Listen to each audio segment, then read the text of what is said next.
Olá, bem-vindos ao Mais Ainda. Eu sou a Maraceli. Nesta noite trago dois convidados super especiais para você. Primeiro, o Júlio Lisboa, Master Coach, que vai nos falar sobre relacionamento em tempos de pandemia.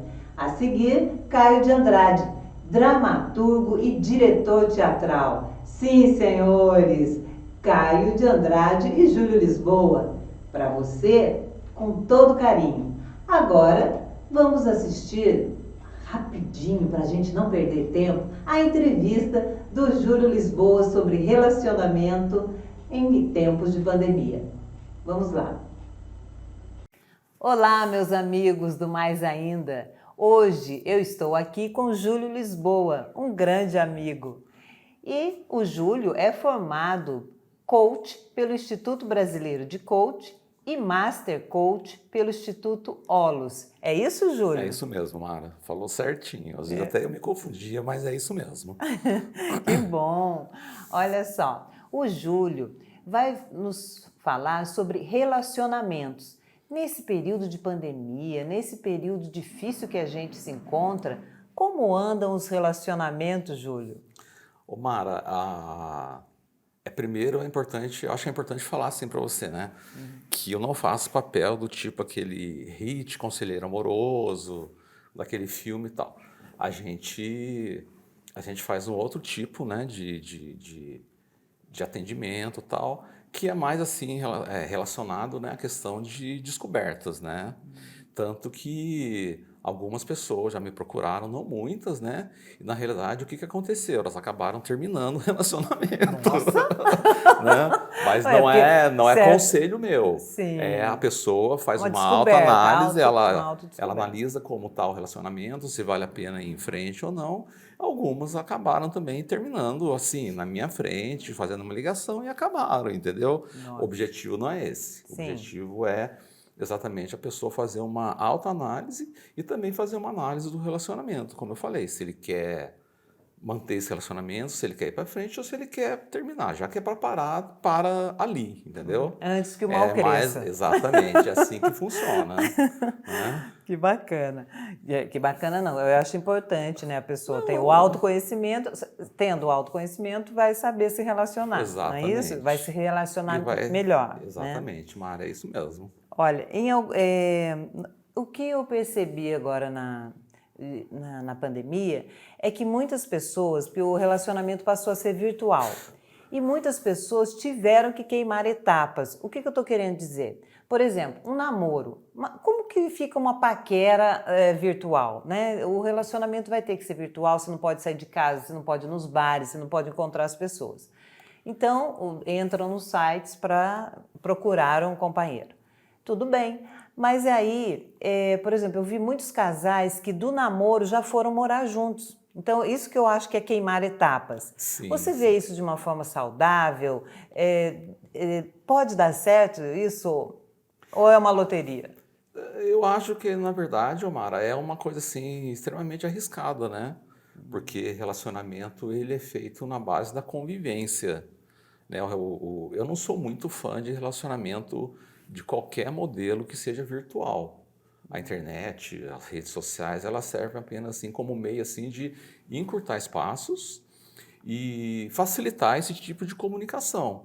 Mas falar assim a respeito de relacionamento mesmo, eu acho uma coisa assim extremamente arriscada, porque é no dia a dia, na convivência, é na conversa, é você conhecer a pessoa, as virtudes, os defeitos da pessoa, para você de repente dar um segundo passo. Eu não digo que não vai dar certo, porque às vezes pode ser a pessoa acertar na loteria que dê certo, mas eu não sou nem um pouquinho favorável quanto a isso. Eu acho que você pode se comunicar, você pode conhecer pessoas, você pode se interessar pelas pessoas, mas dar um passo desse tamanho através de um relacionamento virtual é uma coisa extremamente arriscada. Eu não digo que não vai dar certo, mas eu posso dizer para você que há uma probabilidade de que não dê certo. o risco é muito grande, O né? risco é enorme. De não dar certo. O Porque risco é enorme. quando você namora, você tem todo aquele período de conhecer o outro, né? Sim, Então, sim. mas esse voltar para casa parece que é importante no começo, né? Sim. Porque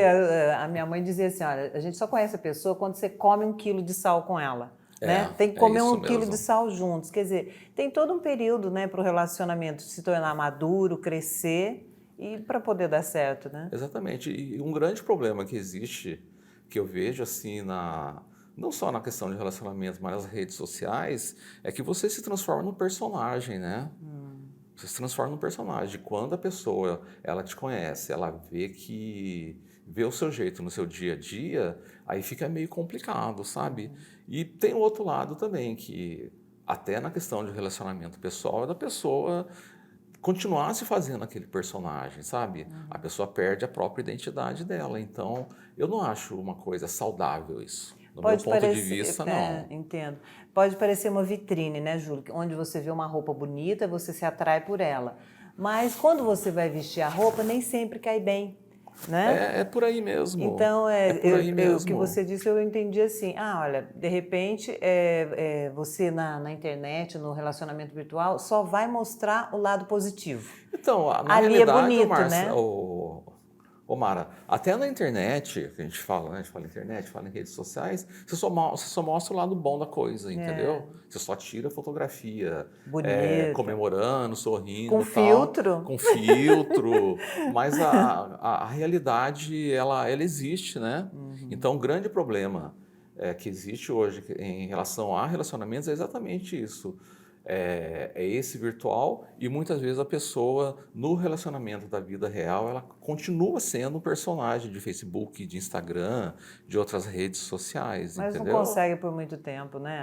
Logo eu Então, acho mas que isso se quebra. transforma num problema. Isso se transforma num problema porque a pessoa ela aprofunda o relacionamento e às vezes elas vão morar junto, às vezes elas se casam.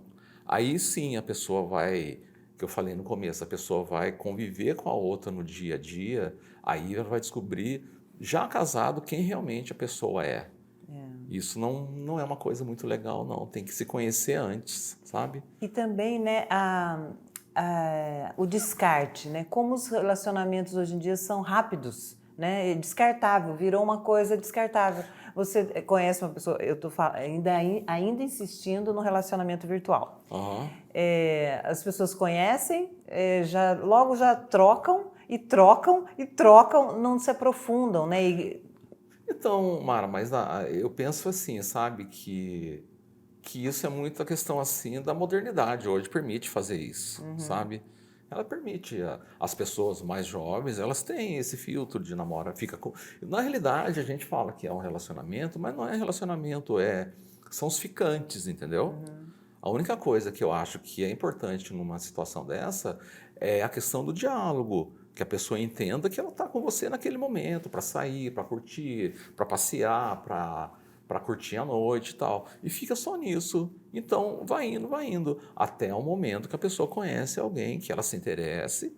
Depois disso, a pessoa se interessa, aí sim ela começa a estabelecer um relacionamento. Aí esse relacionamento ele vem na base do diálogo, da conversa, da convivência. Não é bem, sabe, relacionamento de homem e mulher. É relacionamento de duas pessoas jovens que estão se pegando, estão namorando, estão saindo, mas não passa disso. O importante disso sempre é deixar muito transparente isso. Eu estou com você porque você é bonita, porque você é bonito, porque você malha, porque a gente sai, você gosta das mesmas coisas. São N Pode vir a se interesses, transformar né? num relacionamento.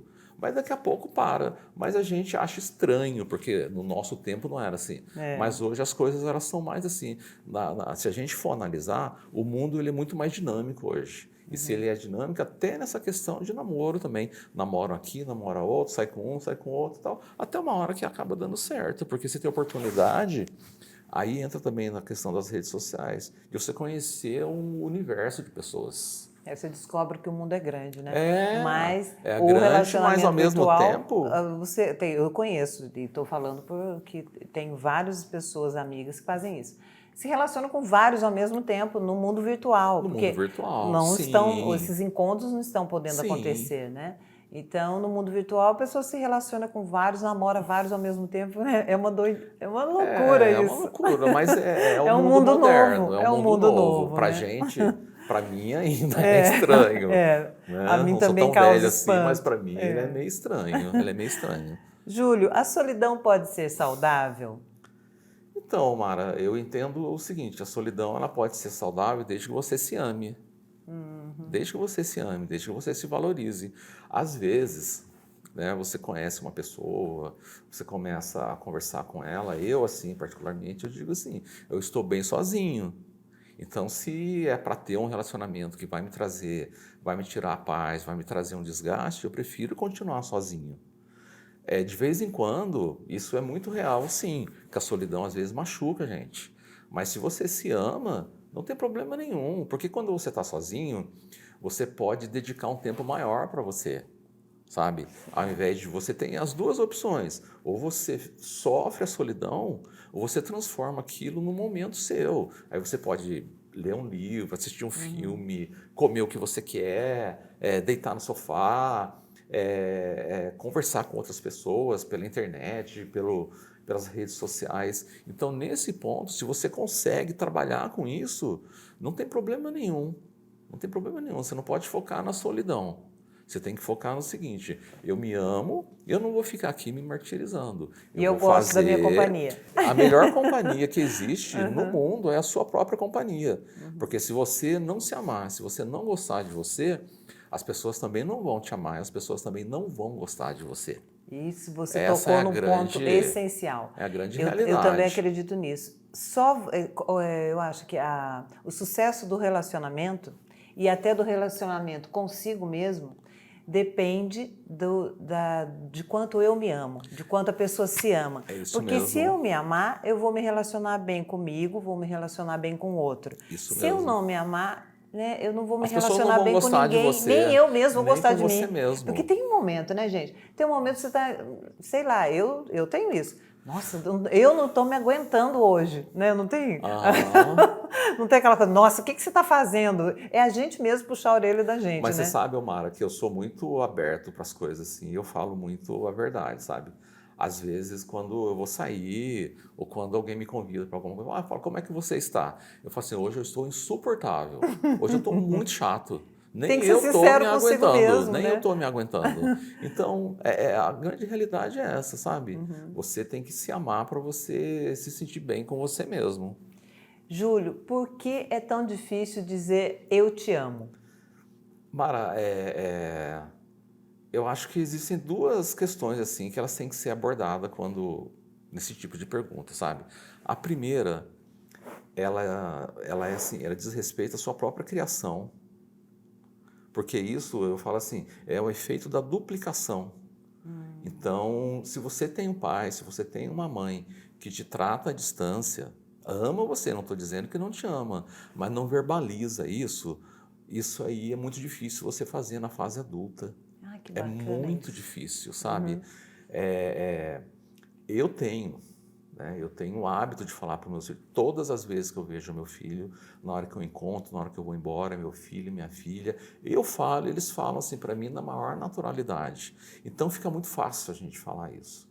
Mas existe uma outra questão que ela é assim um pouco mais profunda, sabe? Que é a questão do próprio ser humano. O ser humano ele tem medo da vulnerabilidade. Porque quando você expõe os seus sentimentos, você está se tornando uma pessoa vulnerável, porque você não sabe o retorno que aquilo vem para você. Agora, a vulnerabilidade, todo mundo é vulnerável, todo mundo tem defeitos, todo mundo tem coisas que não entende, tem coisas que ainda tem que aprender. E a questão de você verbalizar isso é uma forma de você mostrar que você é uma pessoa comum como qualquer outra, porque o sentimento todo mundo tem. O sentimento, todo mundo tem o sentimento de amor. A pessoa ela não consegue, na realidade, verbalizar isso. Então, a vulnerabilidade, ela passa a ser ela se transforma num problema quando você não expõe ela. Quando você não verbaliza, quando você não fala. E não só a questão de dizer eu te amo, é questão de você mostrar para a pessoa quais são as suas, entre aspas, a sua fraqueza, Não sabe? ter medo, né, de se expor, é isso, né? Pode ser Na, também. na realidade, é assim, a pessoa, eu não gosto muito desse negócio de medo, sabe? Eu gosto muito da palavra coragem. Ela é muito mais forte do que o medo, porque Sim. medo, todo mundo tem medo. Não existe, todo mundo tem os seus medos, mas você tem que saber trabalhar com ele. É sempre assim, apesar de, eu vou fazer. Sim. Então, se você tem Bacana. medo de dizer, sabe, sabe, de dizer, de se expor, na verdade, assim, por que o medo de falar essa frase? Não é. Na realidade, é o medo de você expor uma coisa frágil sua. Então, ao invés de você focar nessa questão do medo, foca na questão da coragem. É tão bacana isso, eu já fiz assim treinamentos tal, que no meio assim do treinamento surgiu exatamente essa questão de falar para a pessoa tal. E como é que a pessoa vence isso? É deixando o medo de lado. Então, Tomando um coragem. professor nosso, ele fez uma coisa assim que eu acho até legal as pessoas fazerem também. Pega o telefone sem pensar, olha na agenda, liga para o seu irmão, liga para sua esposa, liga para o seu filho, só para dizer para ele, olha, eu te amo. Era só Olha que isso que eu queria bonito. dizer. Mas olha, eu vou falar para Bacana. você, tinha gente que não conseguia falar isso no momento, mas a partir do momento que ela conseguiu colocar isso para fora, nossa, era muita gente chorando, mas chorando de você ter que consolar a pessoa, porque era uma coisa que Olha estava como é lá forte, dentro né? dela. Às vezes não é só a questão do eu te amo, sabe? É a questão também pelo celular, pelo telefone, ou pessoalmente, você ter a coragem de chegar na pessoa também e falar para a pessoa, olha, a gente tem nossas diferenças, nossas opiniões, ainda mais nessa questão hoje, que a gente vive essa questão Polarizada, política, né? muito polarizada, muito debatida, mas você chegar na pessoa e falar para a pessoa, escuta, a gente tem toda essa divergência, a gente discute tanto, tanto, mas eu queria dizer uma coisa para você, eu te admiro, eu me Você tem solidarizo qualidades com que. você, você Aham. tem muitas qualidades, você tem uma opinião formada e eu tenho a minha. Mas a gente tem que respeitar a opinião do outro. Mas acima de tudo, eu quero dizer para você que eu te amo, que eu gosto de você, que eu admiro você, que você é uma pessoa sensacional. Eu jamais gostaria de deixar de ter o relacionamento com você por conta disso. O grande problema hoje, que a gente volta lá no começo da nossa conversa, é exatamente isso, dos casais que não dizem eu te amo.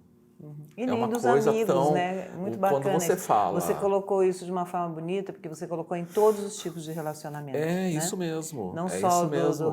E hoje em dia tem casais de todo tipo também, de todos os gêneros. Então que todos os relacionamentos se respeitem e se amem, não é? Júlio, os momentos finais Só. da nossa entrevista, eu preciso que você deixe uma mensagem para o nosso público, por favor. Bom, eu só queria deixar a mensagem para vocês é que a gente está falando hoje tanto essa questão de a influência que essa pandemia trouxe para a vida da gente, essas mudanças. E queria deixar para vocês que, no meu ponto de vista, a pandemia ela não mudou nada. Na realidade, assim, pessoas que não conseguem se relacionar, pessoas que têm problema com o filho, com a esposa, com os amigos, com os irmãos, seja lá com quem for, que essa realidade ela já existia antes da pandemia. O que a pandemia fez hoje? A pandemia apenas abriu uma cortina para a gente.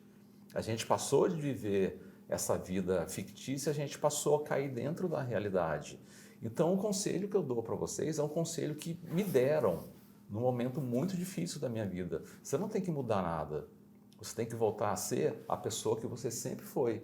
Você sempre foi carinhoso com a sua esposa, você foi carinhoso com seus filhos, você deu valor à sua família, você deu valor aos seus amigos. Então é o momento hoje de você resgatar isso, porque na realidade isso já existe dentro de você. Então é sim um momento de reflexão, mas não é um momento de mudança. Eu entendo esse momento de pandemia como um momento de resgate, de você voltar a ser quem você sempre foi. E principalmente, em primeiro plano, você fazer uma autorreflexão e você voltar a se amar. É essa mensagem que eu tenho que deixar para vocês. E com essa bela mensagem, a gente se despede do Mais Ainda. Muito obrigada, Júlio Lisboa. Mara, uma delícia receber você aqui. É um assunto super legal. Você já falou mesmo, né? A gente conversando, a gente podia ficar horas e horas falando sobre isso. Mas eu procurei deixar aqui para vocês um pouquinho do meu ponto de vista e espero que se serviu para fazer a mudança na vida de uma pessoa, por mínima que seja, dentro das centenas, milhares de pessoas que vão assistir o vídeo, eu já acho que eu cumpri uma parte da minha missão aqui.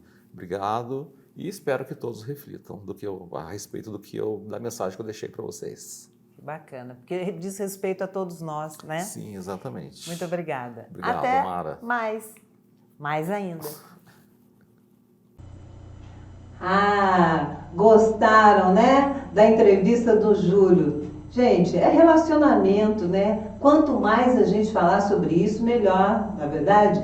E aí, sabe o que eu estou fazendo aqui? Estou curtindo, estou comentando, estou compartilhando. Por favor, você que está aí assistindo a gente, curta, comente, compartilhe, porque vem aí Caio de Andrade, um roteirista da melhor qualidade, dramaturgo, ganhador de prêmios teatrais. Gente, um cara muito experiente. Se você ama teatro ou se você quer saber mais sobre o teatro, não perca a entrevista que vem aí com o nosso grande querido Caio de Andrade. Mas antes, curta, comente, compartilhe, mande o seu recado para a gente saber que você está aí, né? Muito obrigada a todos que estão nos assistindo. Mas vamos comentar um pouquinho mais? Vamos lá, com vocês, Caio de Andrade.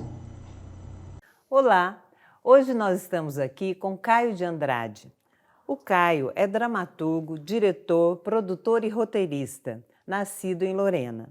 Caio, bem-vindo ao Mais Ainda. Obrigado, Mara, foi um prazer, está sendo um prazer aqui conversar um pouco com você e gravar essa conversa boa, né? Espero que seja interessante para a tua audiência e para a gente matar a saudade também, né? É, nós estamos aqui no Teatrim, né? Um espaço criado pelo Caio, um teatro criado pelo Caio, na cidade de Lorena. E vamos saber mais um pouco sobre a história do Caio.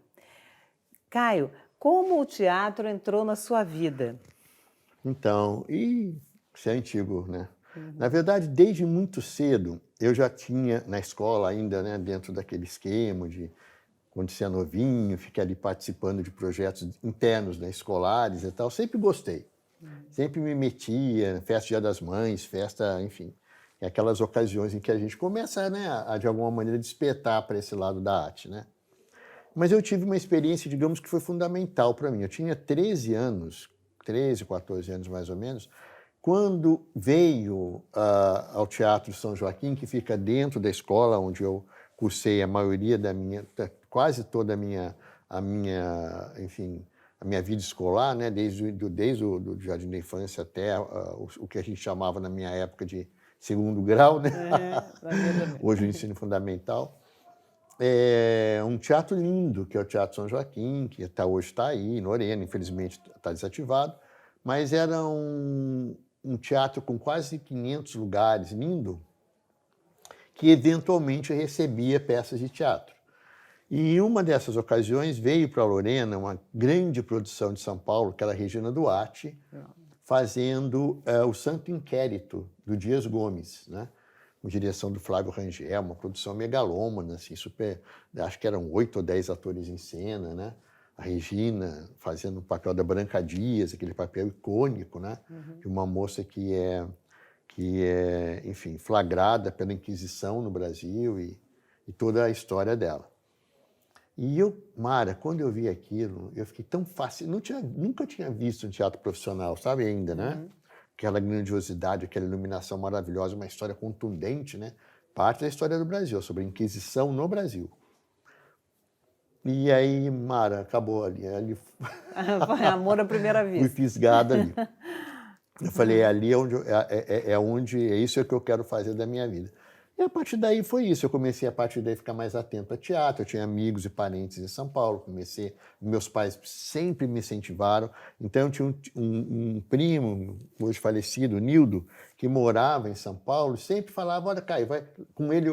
Eu era novo, tinha 16 anos, sei lá. E ele me levou para ver a Ópera do Malandro, do Chico, né, na época que estava bombando, um monte de espetáculos importantíssimos para a época. Então, foi o começo de tudo, digamos. Sim. E como foi a transição do jornalista para o dramaturgo? Na verdade, o que aconteceu... Peraí, deixa eu tentar explicar um pouquinho. Quando chegou na época de fazer vestibular, tinha 17 para 18, eu fiquei em dúvida, porque se eu ia fazer alguma coisa relacionada ao teatro diretamente, ou artes cênicas, ou alguma coisa relacionada, né, às artes cênicas mesmo, né, ao teatro, ou se eu enveredava por outro caminho que sempre me fascinou também, que foi o jornalismo. Sempre. Sempre gostei de ler muito, eu tenho uma relação com história muito profunda, tenho 3 professores de história na família, então sempre gostei muito de história. E sempre gostei de jornalismo. Meu pai sempre lia o jornal, sempre foi muito incentivado a ler também. E aí eu fiz o seguinte, eu fui prestar faculdade, o primeiro curso que eu prestei vestibular foi para jornalismo. E eu entrei. Sei lá, alguma coisa me disse que era um sinal, né, que eu deveria fazer jornalismo, até para fazer novas investigações sobre a questão teatral, porque eu não tinha certeza, eu tinha muito pouca informação ainda, né? Era muito mais intuitivo.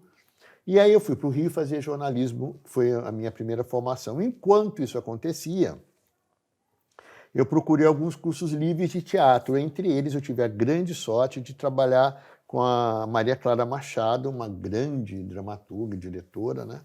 No Tablado, que era um curso de teatro, ainda é, né? Na minha época sempre foi muito renomado, muito prestigiado, onde eu fiquei quase 2 anos. Tive aula lá com a Maria Clara Machado, fui aluno da Guida Viana, da Sora Berdichevsky, enfim, de alguns professores importantíssimos. E a partir dali, então, logo depois que eu me formei em jornalismo, aconteceu um fato assim, totalmente inusitado, inesperado, que estava nascendo nesse momento a TV Manchete, lá no Rio de Janeiro. E um dos professores meus foi ser diretor de marketing da Manchete. E aí a gente se dava muito bem, eu tinha uma relação muito bacana com o Marcel, e aí a gente acabou, ele levou a mim e a outros 2 alunos para fazer estágio na Manchete. Bom, e lá eu fiquei 8 anos. Nossa, a sua história na TV Manchete surtiu muito, foi longa, né? A minha história foi assim, eu cheguei lá, meu primeiro trabalho foi na Xuxa, como assistente de produção. Trabalhei acho que uns 2 anos com a Xuxa. Aí ela saiu do programa, aí entrou a Angélica, trabalhei com a Angélica também durante um tempo. E logo depois era um departamento de promoções e merchandising, né? Então, logo depois que os programas infantis já estavam estabelecidos, o meu departamento cresceu, eu comecei a ter assistentes, eu virei o gerente do departamento. Eu comecei a trabalhar com outro segmento do departamento, nem era muito minha praia não, Mara, mas era assim, mas era uma oportunidade, eu fui lá, que era trabalhar com o lado de esporte dentro do departamento de merchandising ainda, né? Então, eu participei um dos eventos grandes que eu participei na época foi da Olimpíada de Barcelona. Nossa, que legal. Depois, um torneio de tênis importantíssimo que revelou o Jaime Oncins, né? Onde o Guga jogou também, que era o torneio lá em Taparica, na Bahia, um torneio Brastemp de tênis, né? Então, eu lembro que eu enveredei por esse lado, mas, obviamente, não era minha praia. Eu gostava, achava super legal e tal. Aí o que aconteceu foi que abriu o departamento de dramaturgia na Manchete. Ah, que sorte! Finalmente começou-se a fazer minisséries, novelas e tal. Claro, eu migrei para isso, porque eu já fazia teatro, né? Já fazia os cursos de teatro e tal. Já tinha escrito 3 peças, já tinha encenado no Rio de Janeiro, peças infanto-juvenis, muito até levado por essa minha influência sofrida pela Maria Clara Machado. E aí eu falei, não, é onde eu quero ir. E quais projetos você participou? Aí eu participei de vários projetos, obviamente na área de merchandising ainda, né, que eu estava fazendo essa transição. Então participava da organização das cenas que tinham a ver com merchandising. Fiz muitas novelas, mas, claro, eu vou falar da novela mais importante que eu participei, que foi Pantanal, com o Benedito Rui Barbosa, né? Eu fui assistente do Benedito nessa área de textos para merchandising. Então, todos os textos em que os atores trabalhavam com algum produto e tal, e eu escrevia, obviamente, que o Benedito, né, dava o aval final dele, né? Ele que era, imagina, foi um grande, mega sucesso da TV Manchete, né? Trabalhei com ele pessoalmente, cotidianamente. Eu fui morar em São Paulo até por conta disso. E foi uma grande aventura trabalhar em Pantanal. E aí, infelizmente, logo depois veio Ana Raios e a Trovão, que é uma novela que eu também participei, mas a Manchete aí não estava bem. Foi quando começou a ruir os primeiros pilares, né, das empresas Bloch, infelizmente. E aí, depois do Ana Raio, a emissora fechou. Na Argentina? A Argentina foi muito depois, porque foi depois? porque na verdade eu terminei. Quando a Manchete faliu, eu falei, se eu for para outra emissora, eu vou continuar, obviamente, eu cheguei para a Globo, assim. Namoramos ali um pouco, assim, para participar do departamento de merchandising. Na época eu fui consultado pelo Jorge Adib, que era o grande homem de merchandising da TV Globo e tal. Mas eu pensei comigo assim, eu já estava completamente fisgado pelo teatro, você sabe, lá atrás, né? Então eu falei, se eu enveredar por esse caminho da TV, eu não vou sair nunca mais disso. Porque TV também é uma cachaça, né? Vicia. Aí eu virei e falei, não, eu quero fazer teatro, era a oportunidade que eu tinha. Então, a verba que eu ganhei da saída da Manchete, depois desse tempo que eu fiquei lá, eu abri uma empresa de produção de teatro e saí da televisão, definitivamente. Foi uma decisão muito difícil para mim, muito. Mas eu tive muita sorte, porque a minha empresa se propunha a fazer direção de produção de espetáculos, né? Porque na Manchete eu fiz contato com muitos atores, por conta das novelas e tal.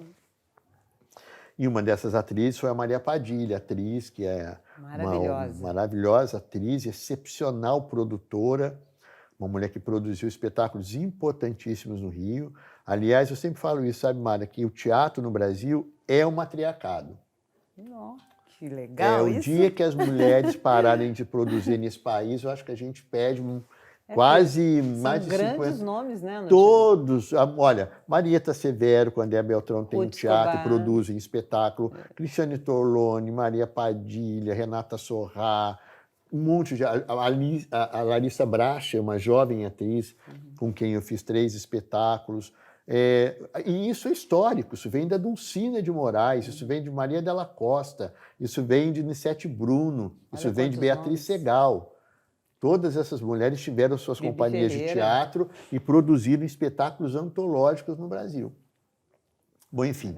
Aí, na época, a Maria tinha trabalhado na Manchete, tínhamos nos conhecido lá, e ela queria montar um espetáculo que era um espetáculo muito ousado para a época e muito, assim, não é, grandioso, que era montar A Falecida do Nelson Rodrigues com direção do Gabriel Vilela, um grande diretor que até hoje faz espetáculos memoráveis. Nesse momento especificamente, isso foi em 93, 94, o Gabriel estava no auge da carreira dele.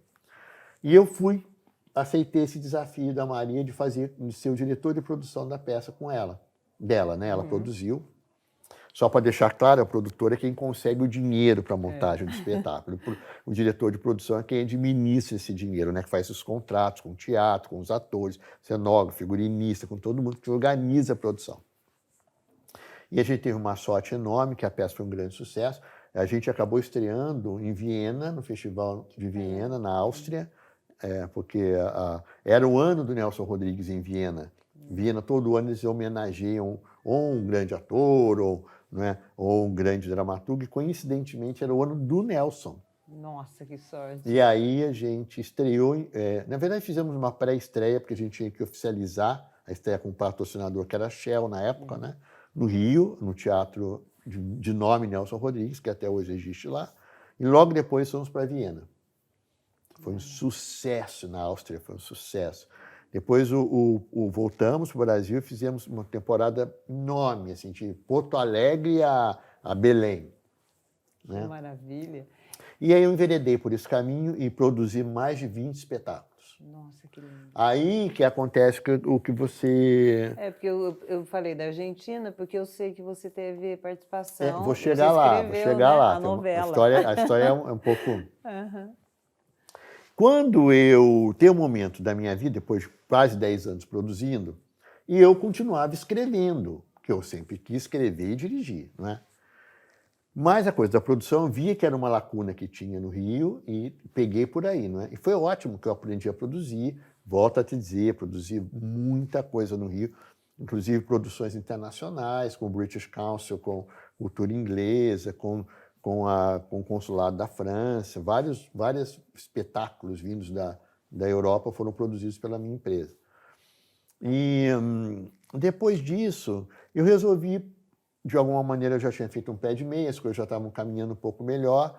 Eu falei, não, agora que a empresa já está de alguma maneira sedimentada, eu vou partir para o que eu quero trabalhar, que é escrever e dirigir teatro, né? Aí eu fui fazendo essa migração aos poucos, sabe? Porque você gosta de desafios, né? Adoro, estou sempre à frente deles, é o que me Bacana impulsiona, isso. né? Uhum. Aí, Mara, o que aconteceu foi que eu fiz muitas peças no Centro Cultural Banco do Brasil, que é o centro de excelência, né? No Brasil, você tem no Rio de Janeiro, tem em São Paulo, tem em Recife, tem em Belo Horizonte. E o do Rio de Janeiro é o projeto mais importante, assim. Não, vão me matar se eu falar isso. Digamos, é porque assim, é o primeiro, né? Se funciona no prédio onde foi o primeiro Banco do Brasil. Então, é um prédio suntuoso que tem 4 teatros, vários cinemas, tem casa de chá, tem biblioteca, tem livraria. É um vislumbre. Bom, enfim, nesse espaço eu fiz muita coisa e aconteceu que, nesse momento, eles estavam querendo fazer um projeto de formação de plateia no CCBB, que eles já tinham todo um trabalho ligado à questão educativa, né, com artes plásticas. Então, lá sempre teve exposições importantíssimas, né, e já tinha todo aquele esquema de visita pública, de levar escolas, de apresentar, fazer uma série de eventos ligados na questão da a educação infantil ligada àquelas exposições, mas não tinha no teatro.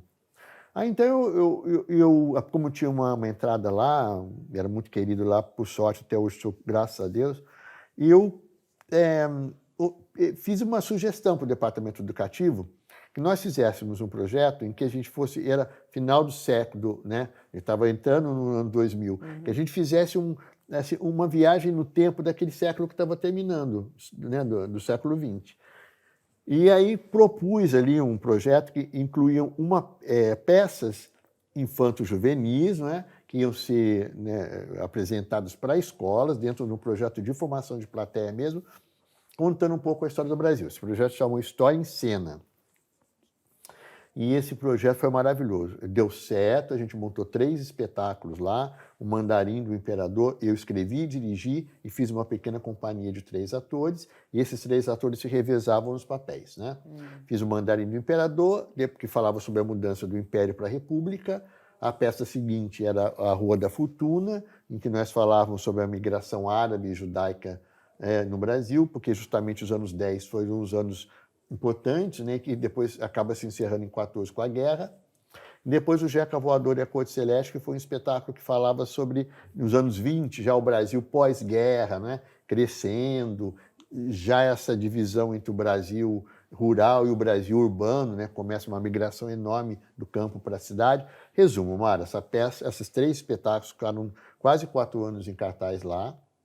Uniu as 2 paixões suas, que era a história e o teatro, Exatamente. né? Milhares de professores. Plateia, milhares de estudantes foram. Estou chegando na Argentina.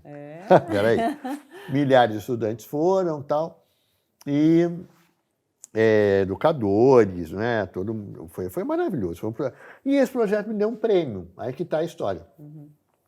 Eu não vou entrar, que a história é um pouco mais longa, mas esse projeto propiciou com que eu e um outro ator dessa companhia fôssemos ter encontros com companhias inglesas que trabalhavam com teatro e educação. Então, eu fui para Londres, passar um tempo lá em Londres, me encontrar com pessoas ligadas a companhias de teatro importantíssimas, como a Royal Shakespeare Company, em Stratford-upon-Avon, com o Royal Court, pessoas ligadas ao National Theatre também, todas pessoas que trabalhavam com teatro e educação. Eram encontros em que eles contavam, né, como é que era o trabalho feito na Inglaterra, como é que eles trabalhavam, qual o material didático que era né, desenvolvido por esses projetos. Voltei encantado da Inglaterra com isso e continuei fazendo esse projeto. O História em Cena. Infelizmente, uma questão interna do banco, teve mudanças, né, de presidentes e tal na época, E esses projetos do banco foram congelados por um tempo, por conta dessa questão administrativa. Bom, aí, claro, eu fiquei aí meio sem saber o que fazer, porque minha vida toda estava, né? Porque esse projeto deu muito certo, estava muito feliz com ele. Falei, bom, tem que partir para uma outra coisa, porque tem que esperar o que vai acontecer, que resolução é essa que o banco vai tomar, para saber se a gente volta ou não com o projeto. Nesse ínterim, um amigo meu que tinha trabalhado comigo na TV Manchete, o Roberto Monteiro, um grande produtor, estava no SBT. E ele sabia que eu estava ali correndo atrás de alguma outra coisa, porque estava preocupado com a questão desse projeto lá no banco. Ele falou, olha, Caio, está acontecendo um projeto aqui, e me explicou mais ou menos o que era tal, e eu não entendi muito bem o que era o projeto. Eu falei, mas a pessoa tem que morar em Buenos Aires? Porque, na verdade, é um projeto que vai ser feito com 3 países diferentes, é Brasil, Argentina e México, e vai ser concentrado na Argentina. Ele já tinha começado, eu não estava atento, mas já tinha começado porque enfim, o projeto era Chiquititas, a novela, né?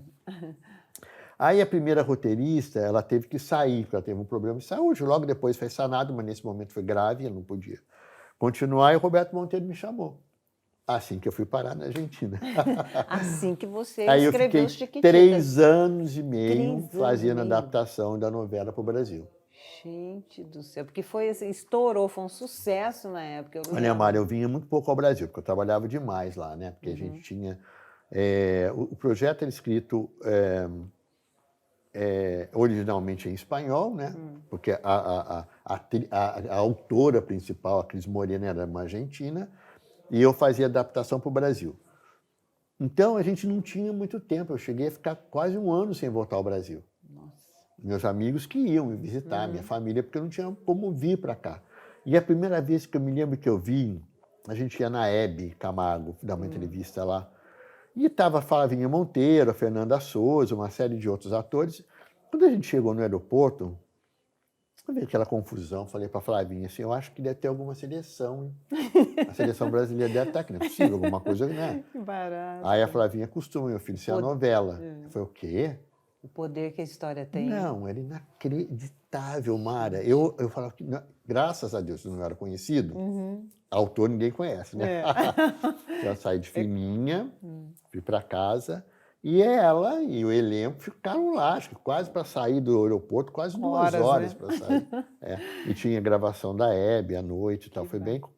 Mas foi muito legal. Foi um trabalho de sucesso. Olha, o dramaturgo é um contador de histórias. De onde vem a inspiração dos personagens? Você já se baseou em pessoas que você conhece?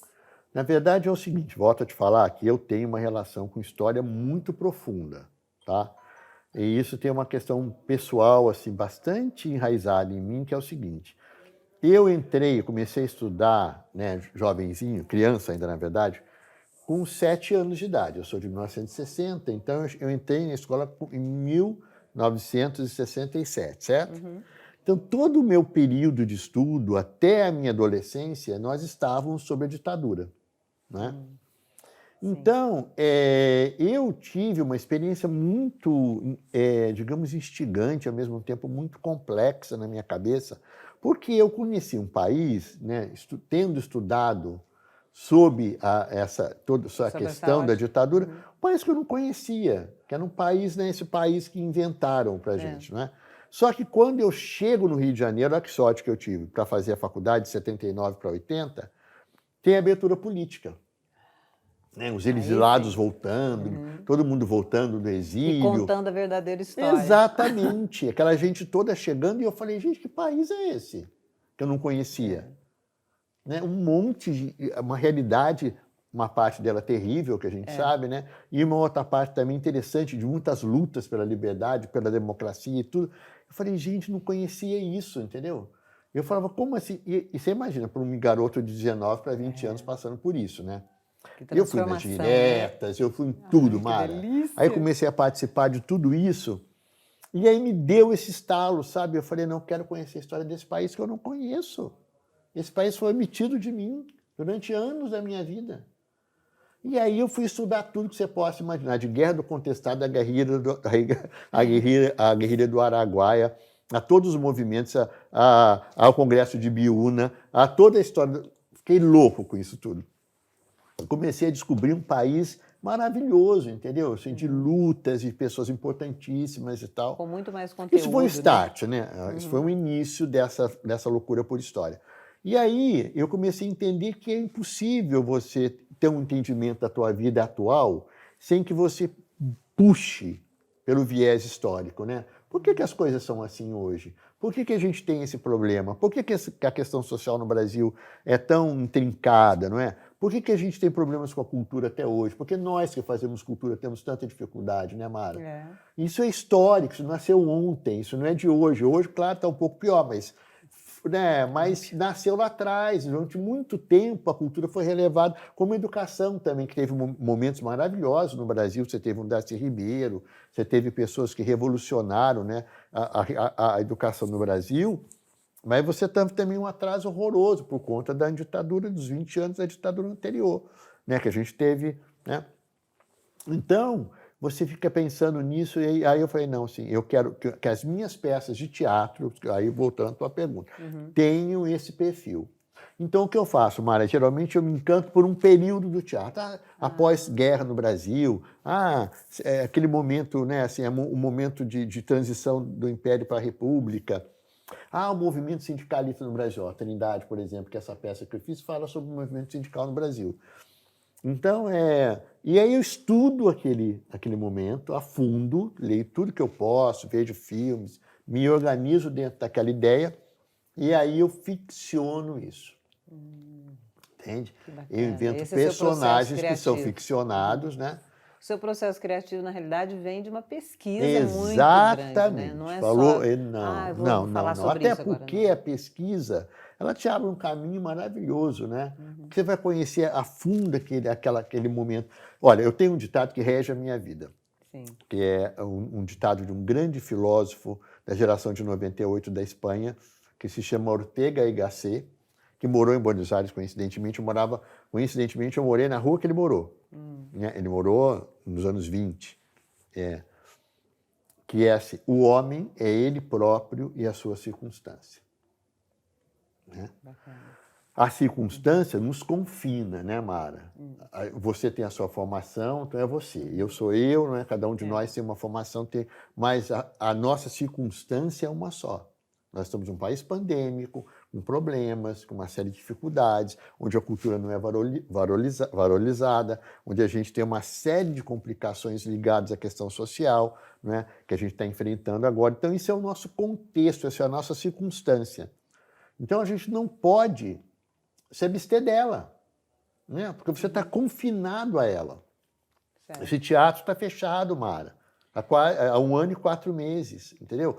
Por uma questão, obviamente, ligada à pandemia, não é só do Brasil, é um problema, obviamente, universal, mundial, mas que, em função, não é, de todo o descaso que o governo teve por conta da vacinação e tudo isso, e não sabemos quando a gente vai abrir, não é?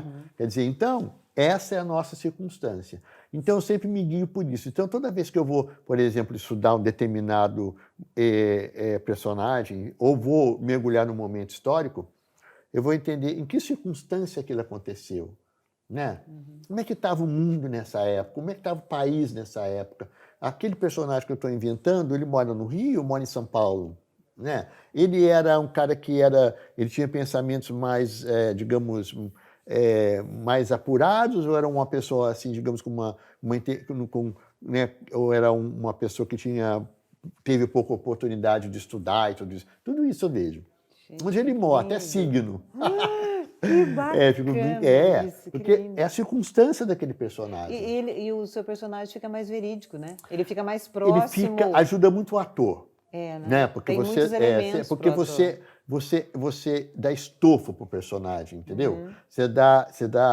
O ator que recebe o personagem, ele recebe o personagem e a história do personagem. Entende? Por que ele age assim? Por que ele age? Então é essa história, resumindo, Mara, quer dizer, o meu trabalho vem em cima disso, eu estou aqui nesse teatro.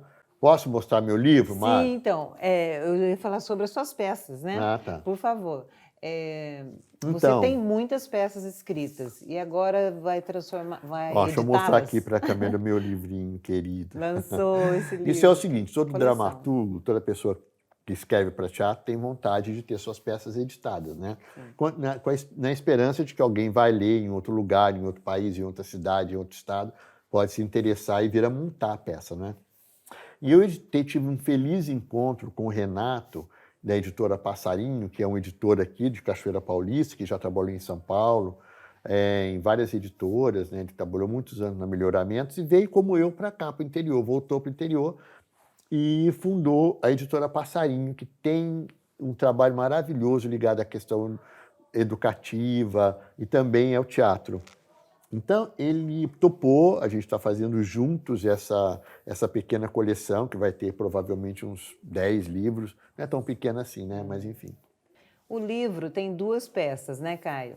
E quais são essas peças? E vai ter outras na também? verdade, tem outras ideias, né, Mara? Na verdade, as 2 peças são Os Olhos Verdes do Ciúme, que conta um pouco sobre a aventura de Dom Pedro II no exílio, e aquele momento exatamente do início da aventura republicana no Brasil, e Deserto Iluminado. Deserto Iluminado, eu me inspirei numa matéria de jornal, veja você, que eu descobri que a Isadora Duncan, grande dançarina americana que revolucionou a dança, né, esteve no Rio de Janeiro em 1916, e se encontrou e foi recebida e recepcionada pelo João do Rio, um grande escritor, né? Carioca, importantíssimo, um homem que também revolucionou o jornalismo, que foi um dos grandes homens, não só da imprensa, como também do teatro, mas que revolucionou o jornalismo. O João do Rio, de uma certa maneira, ele é o pai da reportagem. Ele deixa o que a gente chama de jornalismo de gabinete, né, onde aqueles homens importantíssimos lá faziam seus artigos, parecia até uma tese, né, e mandavam para o jornal, e ele vai para a rua, ele vai fazer reportagem, ele vai fazer matérias, entendeu? Ele abre um caminho novo, então ele é um dos patronos do jornalismo por conta disso. Então, o encontro desses 2 outsiders, né? Porque o João do Rio era uma coisa inacreditável, porque era um homem respeitado no Rio de Janeiro, um homem que era queridíssimo, não só pela imprensa, como pela sociedade carioca, e era gay, negro e gordo.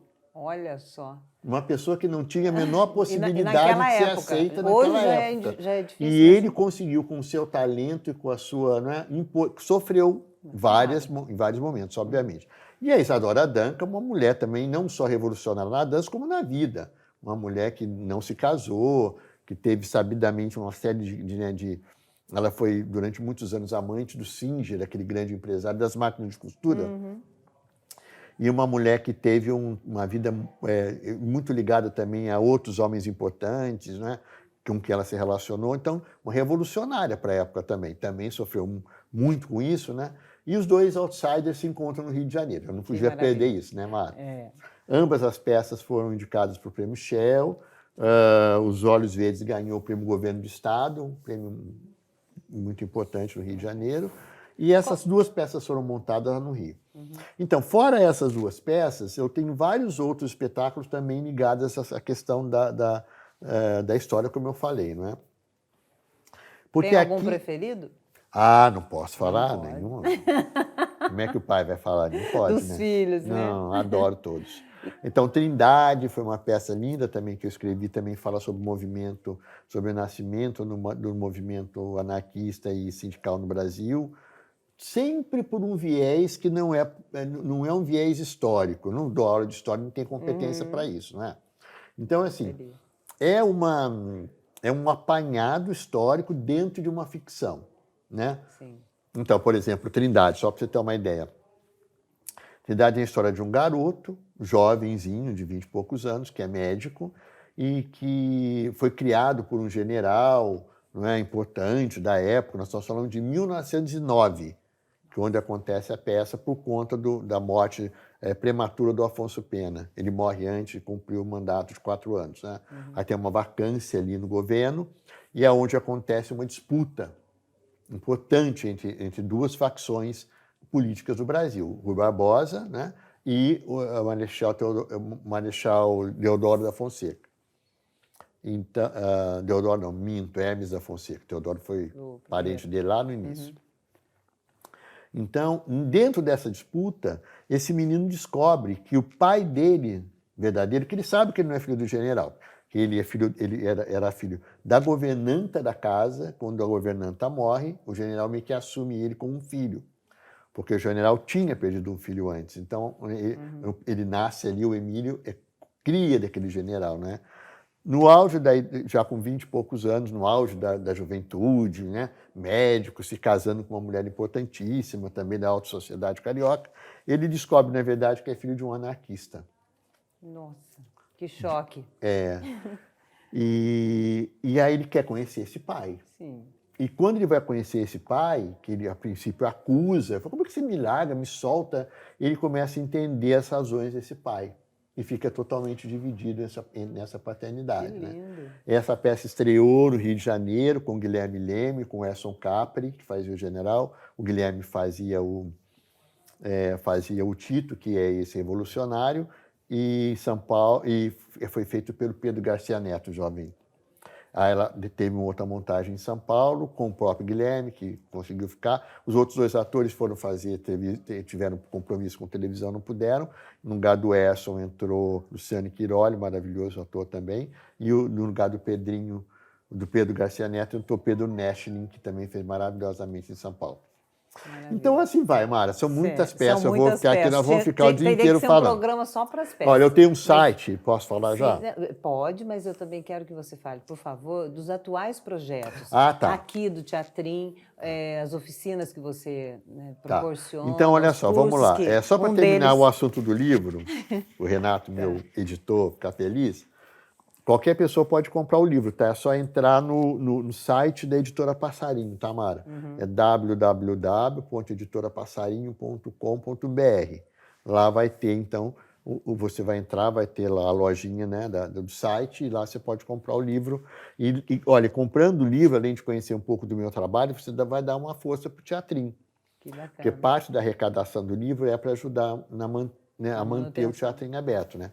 Então, Mara, agora falando dos projetos aqui atuais, né? Claro que todos aqueles outros projetos que aconteciam aqui no teatro, as aulas de dramaturgia, as aulas de atuação, o projeto História em Cena, aquele que eu falei lá atrás, né, no CCBB, veio para cá, né, a gente fez uma adaptação para receber escolas aqui.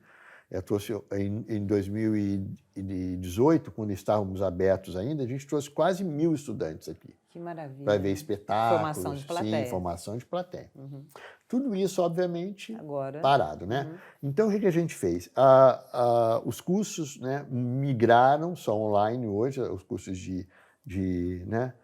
Dentre os quais eu tenho a honra de participar então, de um eu ia deles. falar, né? A gente está junto às quartas-feiras estudando Loca.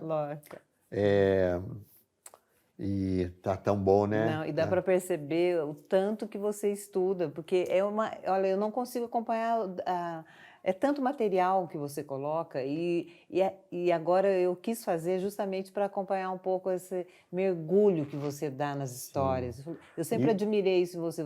Aqui você citou muito, o meu marido fala assim, para você ter um bom prato, coloque bons ingredientes, né, e amor no que faz. Sim. Você faz isso. Olha os nomes que você citou, né, a sua inspiração.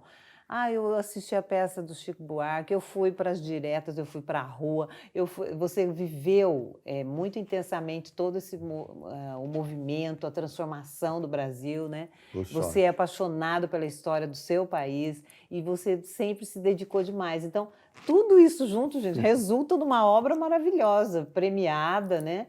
E hoje, assim, é uma honra para mim, Caio, fazer parte desse estudo. Eu estou adorando que você venha também, que você demorou a vir também, demorei. Né? Porque na verdade você também tem um monte de atividade, né, Mari? E a gente... Mas apaixonada, assim, pelo seu trabalho, pode ver que quando as peças que você já fez aqui, eu procuro participar, vir assistir e divulgo. Sempre eu gosto de divulgar. Olha, o Caio vai fazer peça, gente. Eu saio avisando todo mundo. Agradeço muito. É a qualidade do seu trabalho que é uma carreira dedicada ao teatro, né? Mas completando os cursos que você tem atualmente... Então, aí a gente tem o nosso curso, né? Sim. A Mara a gente está junto estudando Loca, todo ano a gente estuda um autor. Ano passado foi o Molière, já foi o Bertolt Brecht, já foi né, o Arthur Azevedo, já foi Shakespeare. Esse ano já foi o Ibsen, né? Esse ano está sendo Federico García Lorca, um grande dramaturgo e poeta espanhol, importantíssimo. Então, além dos cursos de atuação que migraram para o formato online, não temos outra solução. Eu estou tentando criar novas possibilidades de encontro. Agora que a gente já tem, né, alguma parte da população vacinada, ainda pequena, mas já dá para brincar um pouco com isso. Então, um dos projetos que surgiu agora há pouco tempo aqui no Teatrinho é o Contracenando no Teatrinho. Porque eu sempre falo para as pessoas que trabalham aqui, né, Mara, que você não vem aqui, quando você vai fazer um curso de atuação, para aprender simplesmente a atuar. Você vem aprender a contracenar. Muito não importante. é? Claro, porque assim, um bom ator é um bom ouvinte em cena, né? A pessoa que ouve o que o companheiro diz e volta, não é? Se você não tem troca, você sabe disso, você já fez tanta coisa no palco também. Então, se a gente não para ouvir, né, para construir uma cena, se o ator ficar ali só na dele, preocupado com ele, se ele vai esquecer a fala, se isso, se aquilo, ele não vai fazer um bom trabalho. Então, um contracenar que é legal. Então, eu falei, bom, eu não posso fazer uma peça, mas posso receber 2 atores, né? O teatro é grande, então com 2 atores, eu estou vacinado, então, já, né, de todo mundo, com todas, obviamente, todas as questões pandêmicas respeitadas, dá para fazer esse trabalho. Então, qual é o projeto? Está muito legal, Mara. Já consegui, já estou trabalhando com 2 duplas de atores. A gente se encontra primeiro online, né? Discute ali um assunto que interessa aquela dupla. Muitas vezes eles vêm em dupla já, né? Ou, eventualmente, por exemplo, num dos casos a dupla veio já, né? São 2 irmãs, e no outro é uma pessoa que se inscreveu, depois a outra se inscreveu, se entraram em acordo, acharam legal, estão juntos. Então, a gente primeiro escolhe um assunto, né? Eu quero falar do que me interessa falar disso, eu vi uma matéria maravilhosa de jornal sobre isso. Eu quero falar sobre a questão feminina. Entendeu? A gente escolhe um assunto comum, discute aquele assunto numa primeira semana. Na segunda semana, eu escrevo uma cena baseada naquilo que foi discutido. A terceira semana, a gente sai aqui no Teatrinho, presencialmente, né? São 3 dias de ensaio, com todos os cuidados, volto a dizer. E o último encontro, o 10º encontro, a gente grava. Gente, que com uma equipe bacana, sabe? Super bacana de vídeo, que eu trabalho aqui já há algum tempo no Teatrinho. A gente grava, edita e entrega para a pessoa o trabalho dela que ela fez ali. Que ideia bacana, cara. Estamos se contracenando no Teatrinho. Tá uma delícia, a gente está...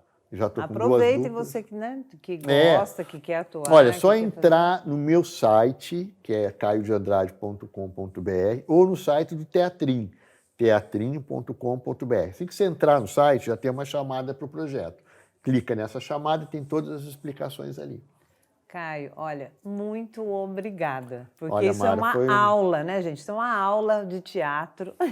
Conversar com você não dá para dar dó de parar de bater esse papo. Eu quero te parabenizar, porque quanto mais, né, nós sempre precisamos de divulgação, né, Mara? A cultura nesse país, mais do que nunca, a arte, a educação, todo e qualquer espaço, não é assim, responsável, não é cuidadoso como é o teu, é importantíssimo que a gente tenha, né? Porque a gente não tem muita oportunidade de divulgar o que a gente está fazendo. Então, quero parabenizar o teu programa, esperar que a gente volte aqui, né? Isso, para falar só das peças. Em tempos não pandêmicos. Isso.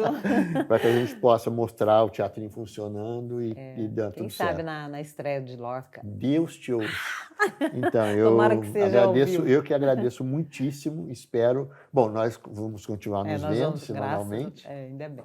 Mas, olha, muito obrigada. E eu queria só que você, para terminar, desse um recado para o pessoal que está começando teatro, aquele rapaz que tem um sonho de ser roteirista, ou aquela moça que também tem um sonho de ser roteirista, dramaturga, ou atriz, ou ator. Né? Eu quero falar, sabe do que? Da necessidade da arte. Eu acho que todos nós que temos algum pendor, né, para a arte, para a cultura, que tem um mínimo de talento, de vocação, ou que tenha um simples amor, né, porque a gente também precisa do público. Então, não necessariamente só para quem faz a arte, mas para quem recebe a arte também. que exista, né, cada vez mais espaço para nós, né, para quem produz, para quem quer ser um ator, um diretor, um roteirista, um figurinista, né, uma cenógrafa, enfim. Todo esse aparato, toda essa equipe enorme de pessoas que a gente precisa para compor um objeto artístico, no caso do teatro, ou do cinema, ou da televisão. Né? E dizer que saiba que o teu trabalho é imprescindível. Né? Se você ainda sonha com isso, você pensa em trabalhar com isso, esse trabalho é imprescindível no momento da reconstrução da democracia no nosso país, que é isso que a gente agora está vivendo. Né?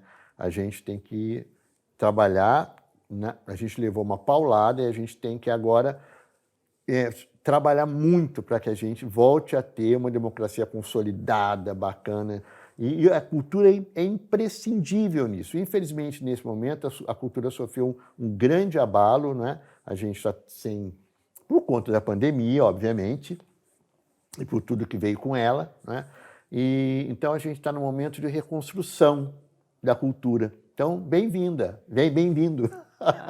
A gente precisa muito de gente nova, de sangue novo, de ideias novas, para que a cultura e a arte e a educação possam voltar a consolidar esse projeto de maravilhoso, que é a construção de um Brasil democrata, né, de um Brasil que dê oportunidade a todos e que a gente possa criar um país cada vez mais igualitário para todos nós.